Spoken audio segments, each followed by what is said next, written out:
Alright, kita mau laporkan apa lo, politik atau PSM? Kalau PSN nanti Pak Ical yang laporkan. Iya. Dari politik dulu kemarin jadi ya, beberapa bulan belakangan ini Pak Sulsel ini banyak kedatangan para penentu Apa itu? koalisi Hmm. menuju pemilu dan pilpres 2024. Iya. Yang terakhir datang ini adalah ketua umum Partai Amanat Nasional Yes. Zulkifli Hasan Hmm. datang langsung mengumpulkan semua kader 24 kabupaten kota sekaligus mengecek bagaimana perkembangan koalisi, kalau bahasanya di sini adalah koalisi Indonesia Bersatu. Jadi kemarin ini sebagai tindak lanjut pertemuan Golkar, P3 dan PAN Iya. menuju pemilu dan pilpres 2024. Nah setelah itu Zulkifli juga mengecek bagaimana kesiapan para calon bupati dan wali kota. Jadi kemarin juga tadi malam selesai tengah malam bagaimana mereka mempersiapkan diri untuk pemilu mendatang. Dan satu yang pasti Zulkifli Hasan sudah menggelindingkan isu bahwa Airlangga Hartarto akan didorong dari koalisi ini sebagai calon presiden. Dari Golkar?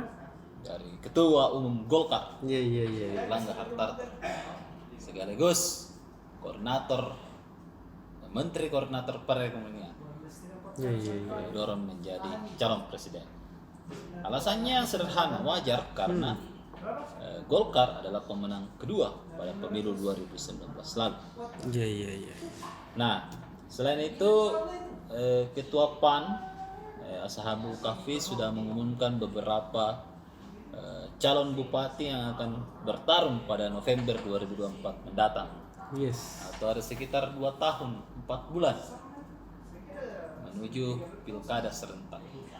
Jadi harus juga sampaikan bahwa pilkada tahun 2024 ini beririsan dengan pemilu 2024. Jadi persiapannya hampir sama, sehingga partai dan calon ini membutuhkan seperti semangat ataupun tenaga 2 kali lipat. Nah, sama dengan pilkada sebelum-sebelumnya yang selisihnya itu bisa 2 tahun, setahun. Jadi ini sangat beririsan. Kemudian selanjutnya selain itu para kader Golkar juga mulai melakukan tadi ada aksi karangan bunga. Kenapa? Banyak Karangan mati. bunga terima kasih kepada pahlawan COVID-19. Nah, oleh Golkar ini salah satu cara Golkar ya. Betul. Banyaknya saya lihat di situ di depan monumenan. Iya, di Monumen Mandala tadi. Iya. Pak. Di depannya Rumah Sakit Pelamun. Berjejer di situ. Jadi kader Golkar se-Sulawesi Selatan menyerbu ya. Iya. Monumen Mandala dengan karangan bunga. Itu banyak sekali tadi. Betul. Tadi malam mungkin Pak ya. Iya. Karangan bunga. Dan bagaimana pernyataan dari Zulkifli Hasan, kemudian bagaimana kader-kader Golkar ini sebagai partai pemenang di Sulawesi Selatan memberikan selamat atau terima kasih ya kepada pahlawan COVID. Baca besok di halaman politik edisi akhir pekan 22 Mei 2002. Lanjut juga ini juga yang menarik adalah kita angkat di liputan khusus bagaimana kesiapan atau kekuatan elit maupun partai menuju pilkada 2024. Jadi agak mikro lagi ke pilkada. Jadi seperti yang Anda lihat, warga Sulawesi Selatan di jalan-jalan protokol nasional dan provinsi, bahkan di jalan-jalan desa sudah banyak baliho bertebaran. Nah, baliho ini fungsinya adalah sosialisasi. Jadi sekaligus juga mengecek kekuatan oleh calon ini, apakah dikenal atau tidak. Nah, ataupun memperkenalkan diri. Nah, saya harus juga jelaskan begini skenario pemilihan ya. Jadi ada sosialisasi untuk meningkatkan popularitas.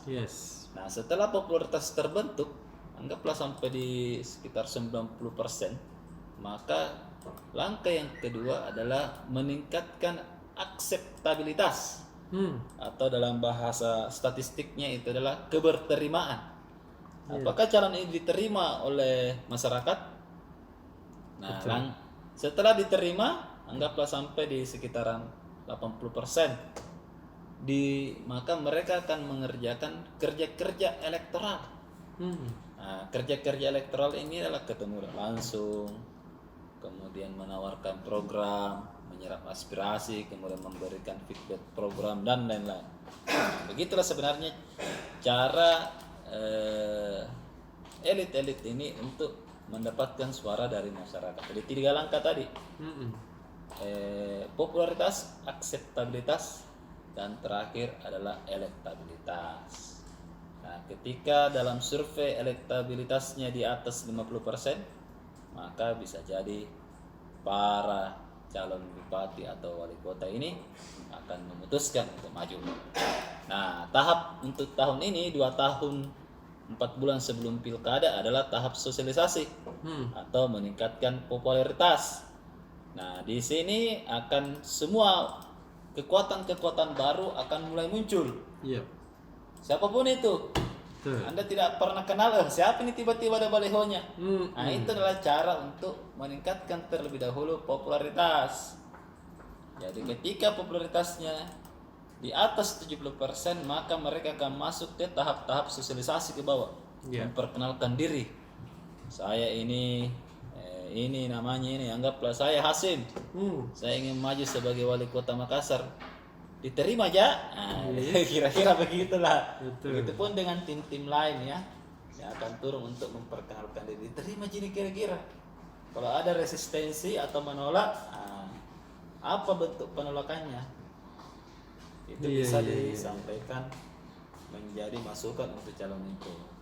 Mungkin di tahap akseptabilitas ini pun biasanya setahun sebelum pemilihan. Jadi sekitar akhir tahun depan sudah mulai jalan itu. Nah, di 6 bulan terakhir sampai hari H adalah peningkatan elektoral. Jadi kita tunggu saja. Jadi sekarang ini kalau Anda lihat baliho di mana-mana, Tribuners, sampai di desa-desa pelosok, sampai mungkin yang Anda, wah kenapa di sini ada baliho ya? Siapa ini orang? Nah, karena ini tahap sekarang adalah tahap meningkatkan popularitas. Jadi Tribun sudah merangkum ada di 24 kabupaten kota ini. Sudah hampir 100-an ini. Kalau Anda baca besok, hampir 100-an orang-orang yang menyampaikan sosialisasi. Kita sudah minta kepada reporter 24 kabupaten kota untuk mengecek siapa-siapa saja calon elit-elit di sana, pemuda, kalangan pemuda, kemudian tokoh masyarakat yang memasang baliho di Idul Fitri kemarin. Nah, disampaikanlah di sini. Besok baca di Ellipsis bagaimana ulasannya.